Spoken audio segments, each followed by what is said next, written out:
having listened to everything everybody's got, and surprise, the first thing that we discussed was, and the mentees valued, was confidentiality.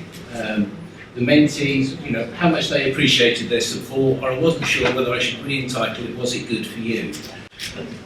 But confidentiality came out as a really important thing. As Chris said earlier on, the landscape in the UK has changed so much that it's very much almost school against school, because the financial resilience of your school is based upon those number of children who walk through your school gates every morning.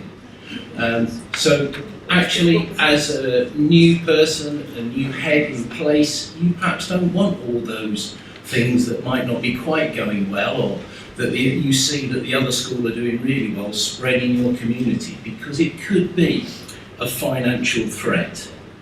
It was important also that as mentors, they saw us as independent people. Again, with the collapse of the local authorities, they have a less role, all the mixed economy we've got, lots of people are coming to schools with different agendas that doesn't really focus on the thing that's most important, which is the professional development of our new head teachers.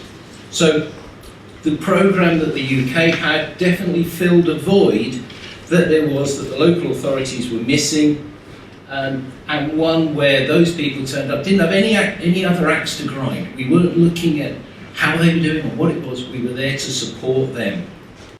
I mean, I still remember that day that I drove into the car park that first morning when I was the new shiny head teacher out of the box, and the thought that you are responsible for everything 365 days, 24/7 is an onerous task.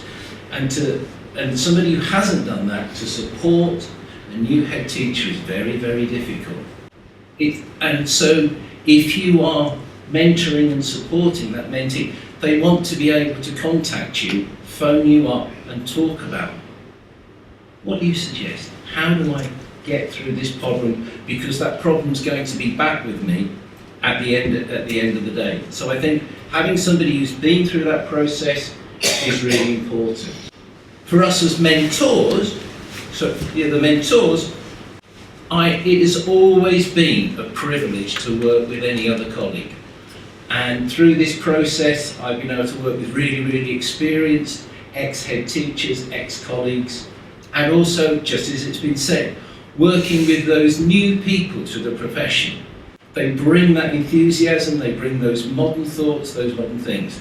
I've always worked with students, and every person I've worked with, I've always taken away one thing that I didn't know before I worked with them. So that was a real privilege. We did have a few challenges. None of those are Brexit.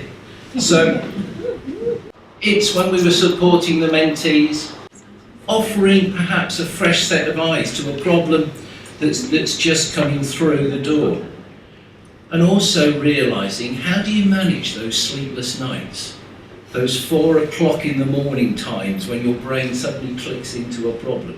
And again, it's that realisation that when you've done the job, you can share it, that we've all had that. Strategic, one of the mentees we had was in a small school. And she said, I never get to the bottom of my to-do list every day.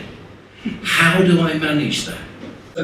It's how you support and how you help them create time. Because we're also afraid to leave our schools sometimes, and you have to perhaps say, I need to go to a quiet place to get this job done, otherwise I'm never going to get it done because of all the people knocking on my door.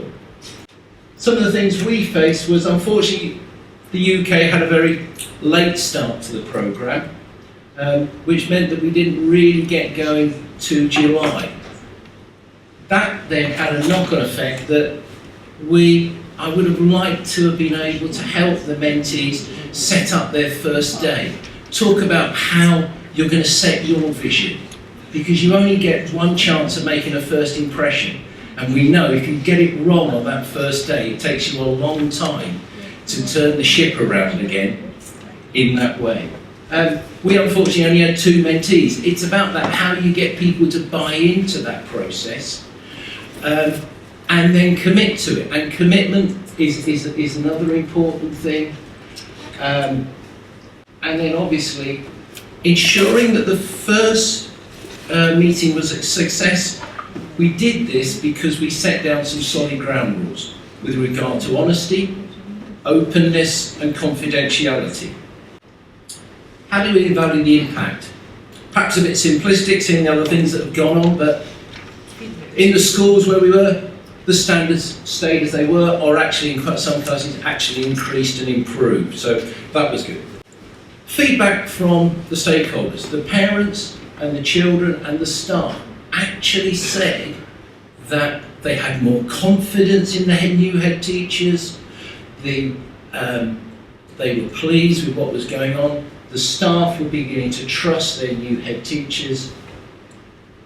And the most important one, I think, at the end of the school year, both our mentees left with a smile on their face, and they started again back in September. So for us, that was a great success. They did, both of them, inspire other people. So they are then definitely good leaders. What we want to do next is to submit a bid to Erasmus to raise standards in writing across the groups of schools. And I'd also like to just leave you with a few thoughts. Thank you very much.